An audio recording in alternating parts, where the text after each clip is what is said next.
Okay, so welcome to the week of April 20th. Make sure you're staying up with your assignments. This week there's only one assignment on Pearson. It's a small number of problems because um, the things that you're going to be doing this week in 1325 would be implicit differentiation, which isn't terrible, but related rates are something people struggle with. So the purpose of today is to help you with implicit differentiation, and then the next video will be to help you with related rates. People struggle with those. Fortunately, with the business calculus, you shouldn't get as much as, let's say, somebody else who's taken regular. But there's still some issues. So I just want you guys to be aware of some of the struggles, and I plan on showing you today at least implicit differentiation and how it works. And then in the next video, we'll talk about related rates and how to solve those word problems. All right, let me share this. All right, so we're going to talk about implicit differentiation. Implicit differentiation is really nice when functions aren't defined explicitly. So what I mean by explicitly is I'm going to write, get that open. There we go. Explicitly defined functions have like y on one side and the other variable on the other. So I know that that's explicit, or instead of y, maybe I'll have f of x or something like this one here, but I have y on one side and x on the other. Now, implicitly defined functions are ones that you may or may not be able to solve for y, because if I look at this function right here, it has a y squared and a y, and so I'm not really excited about solving for y. Probably have to use some form of the quadratic. I wouldn't be excited. I don't need to. All right, so like this one, yuck, right? Oh, it's not so bad, but there's things like this that are very difficult to solve for y, if not impossible, like that one. Okay, so those are what we call implicit functions because the x and the y's are all jumbled up. So the definition, an explicit function, it says y is some function of x. So that's an explicit function. Implicit, it doesn't really define y as a function of x. The x's and the y's are all jumbled up. So something like that's implicit. Y is thought of as a dependent variable. Y is, well, we're not going to worry about that. All right, so the whole idea is that with these implicit functions, to take derivatives, you actually don't have to solve for y. And in fact, sometimes it's easier not to, if you could. So the thing to keep in mind when you're doing derivatives, right, for right now, the derivative is being taken with respect to x.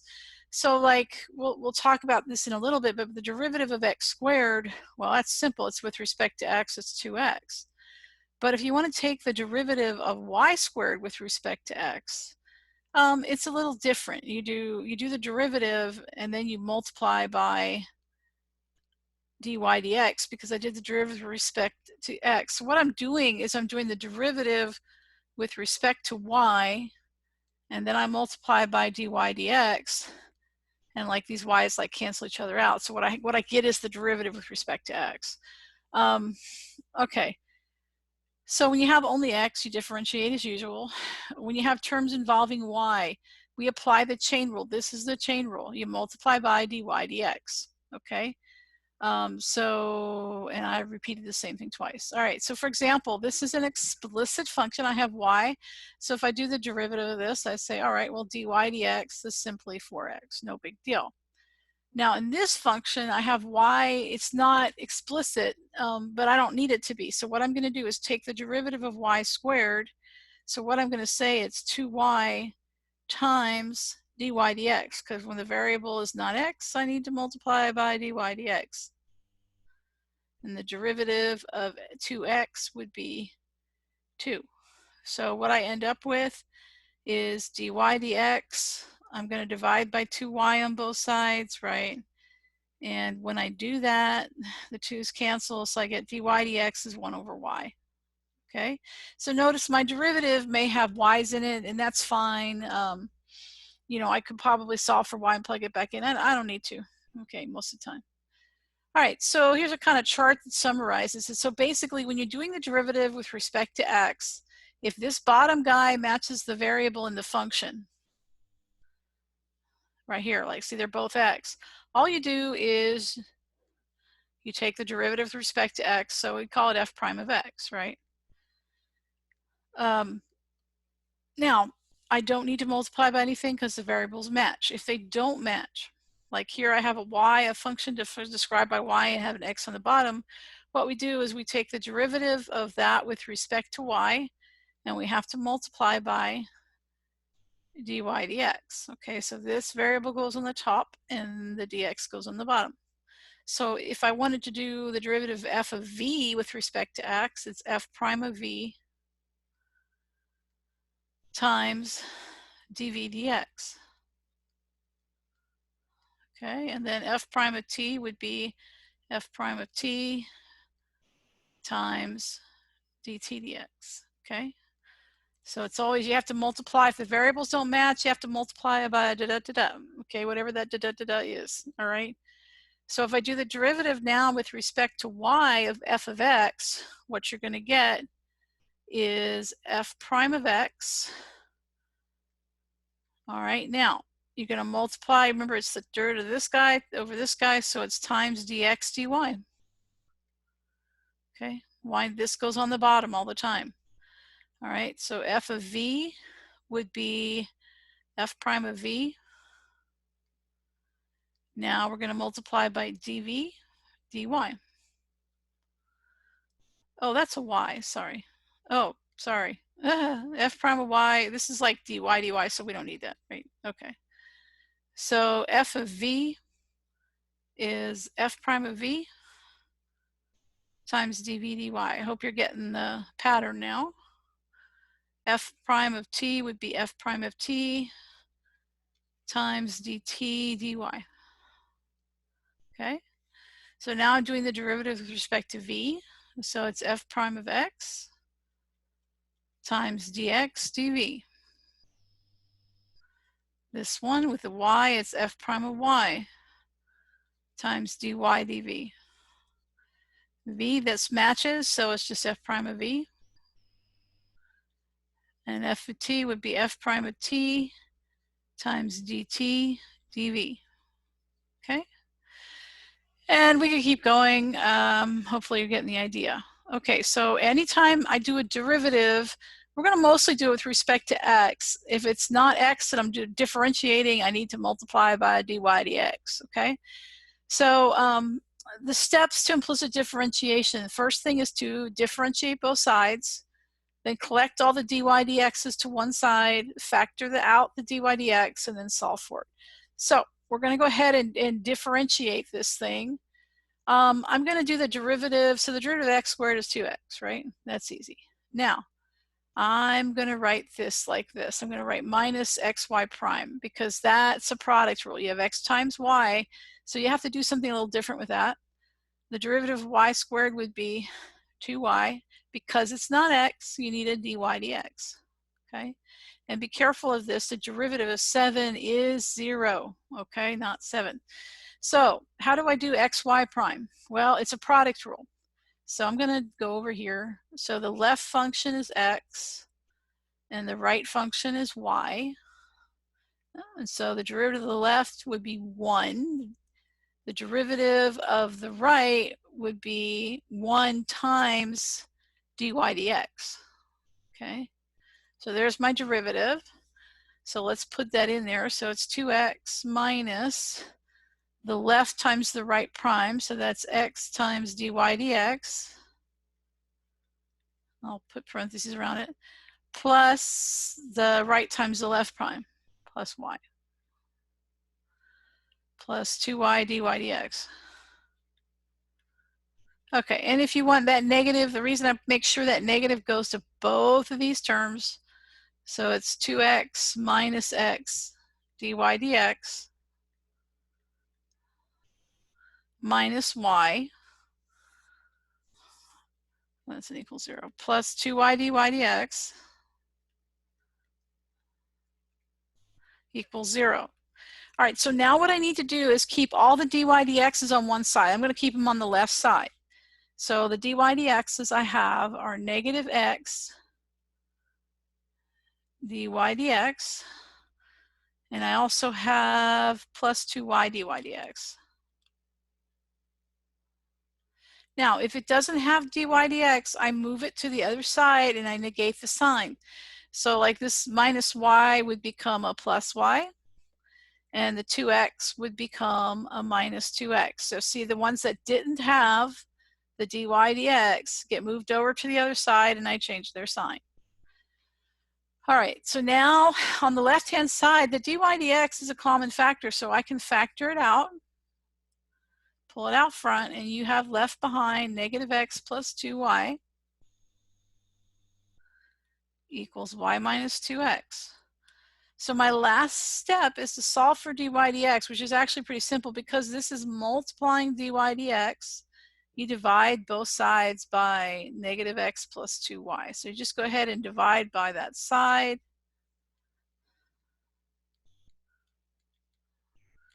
All right. Sorry, that looks horrible, but those guys are going to cancel. So then I get dy dx equals y minus 2x over negative x plus 2y, and there's my implicit derivative, okay? So that's pretty much the procedure you walk through. The thing you have to keep in mind, if it's not an x, you need a dy dx. Watch for things like this right here that require the product rule, okay? All right. So one thing you can do is with these is you have to pay attention to what you're doing the derivative with respect to. I'm doing dw dx with the second example. So that means that because I'm doing the derivative with respect to x, if I hit a double u, I need to multiply by dw dx. All right, so we're going to work this one at a time. So the derivative of w squared is 2w. Because it's not x, I need a dw dx. Plus, now I'm going to use the product rule on this. I guess I'll go over here. Left is 6w and the right is x. I'm doing the derivative with respect to x. So the left prime would be 6 times dw dx. It's not x. And the right prime would be 1. All right, so I'm going to do plus left times right prime. So that would be 6w plus right times left prime plus 6x. Right, 6x dw dx.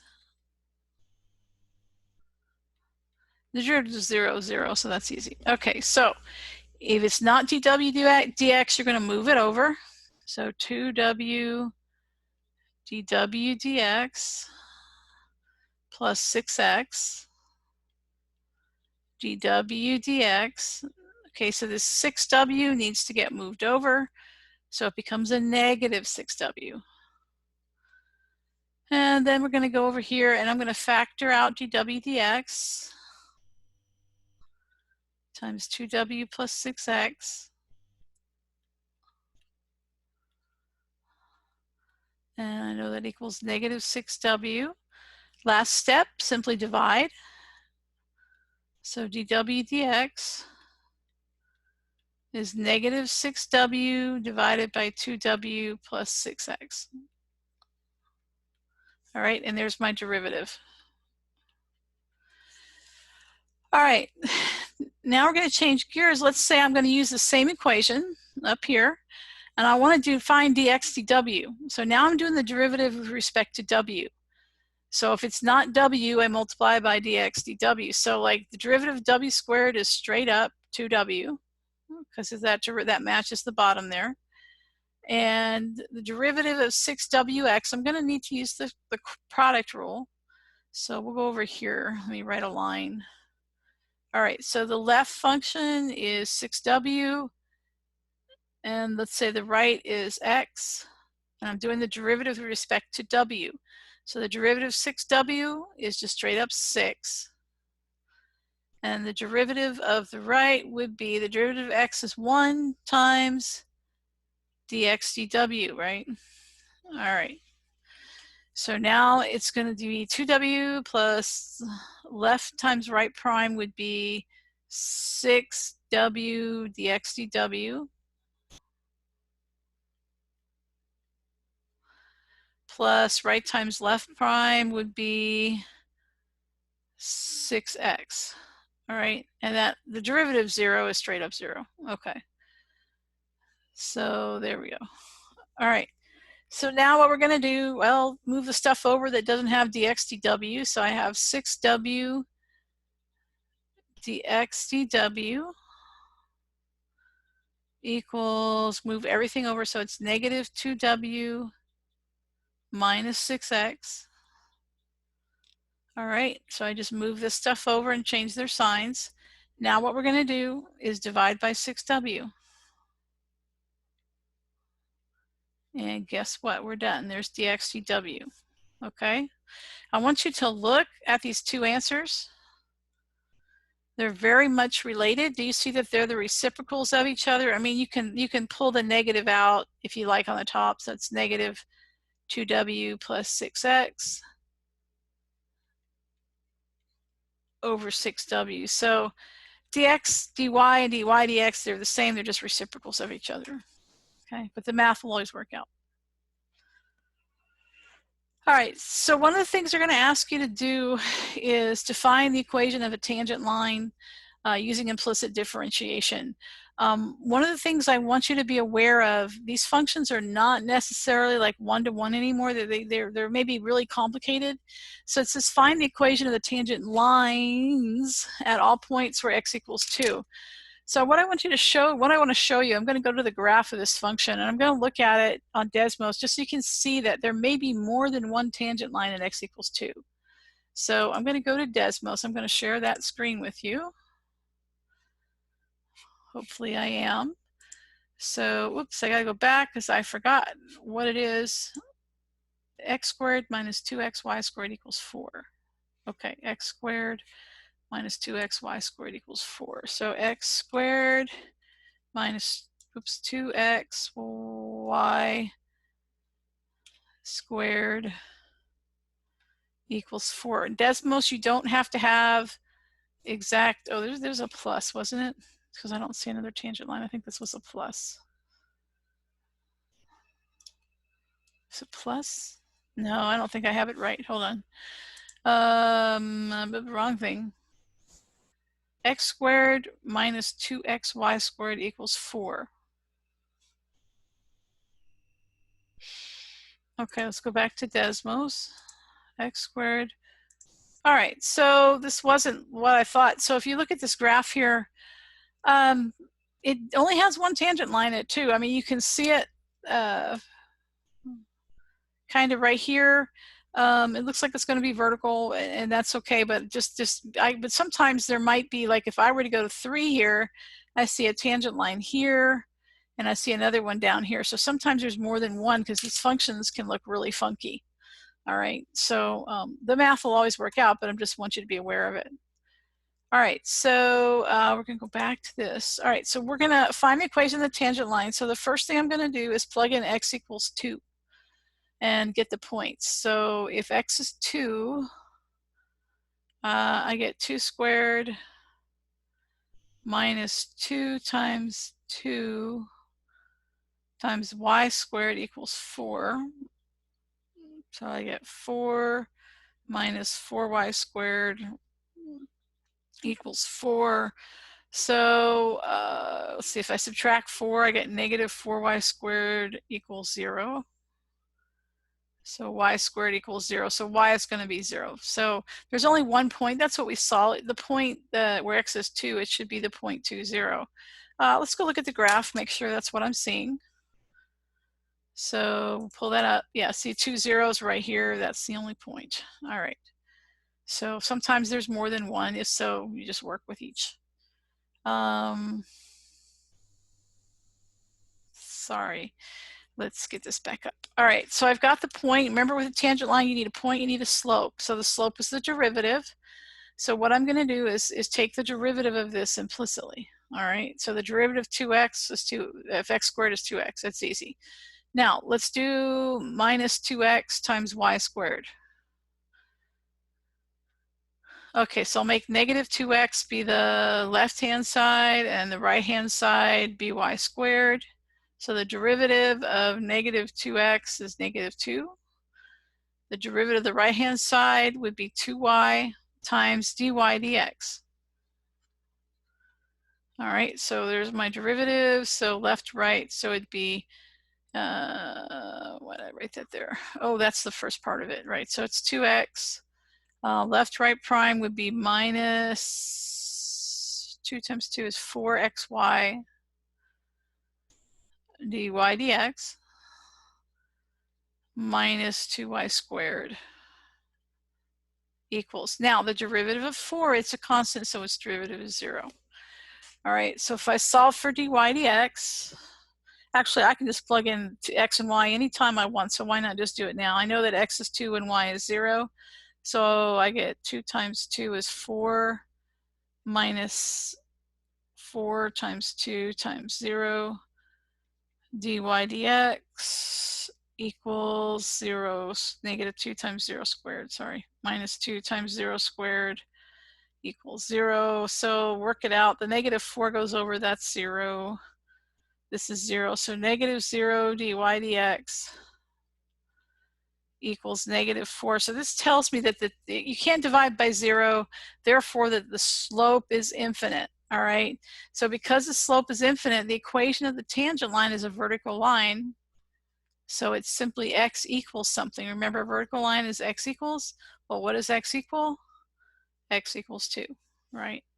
And if you go back to your graph, you can pretty much see that, you know, there's your vertical tangent at x equals 2. The equation of the line is x equals 2. Okay. All right, so that's pretty much all I wanted to do, just to get you a primer on implicit differentiation. We're going to talk a little bit about related rates, and then I'm gonna switch to another video. A related rate is a problem in which you know the rate of change of one variable, but you want to find the rate of change of another, so they're related to each other by some kind of an equation. They're really applications of implicit differentiation, and most of the time we're taking the derivative with respect to t with time. Okay, so that's the one thing you have to keep in mind. So we're going to do a simple related rate, and then I'm going to pause this video and go back and do another one on related rates. So they want me to find dy dt. So when x is 4, and they give you some things. Okay, so the first thing when you're working related rate, plug the numbers in after you take the derivative. Don't do it before, otherwise you've got problems. All right, so let me do the derivative of this implicitly. So I'm doing the derivative with respect to t. So the derivative of y is 1, and if I use a chain rule, so it's times dy dt. So there's dy dt. The derivative of 5x squared would be 10x, but remember that we're doing the derivative with respect to t, so I need to multiply by dx dt. Okay, minus, and then now the derivative of 6x would be 6, but again times dx dt. Okay, so now that was probably the hard part. The easy part, they're giving you all the variables. They're giving you x, they're giving you dx dt. Why did I have x twice? But anyway, so pretty much just plug it in. So this would be 10 times x is 4, dx dt is 2. You see, I'm just plugging them in now. You only plug them in after you do the derivative. All right, so we get 40 times 2 is 80, minus 12 is some number, 68. Okay, so that would be your answer. Okay. All right, so I'm going to stop the video here, and then we're going to pick this up on a new video. Once I stop recording.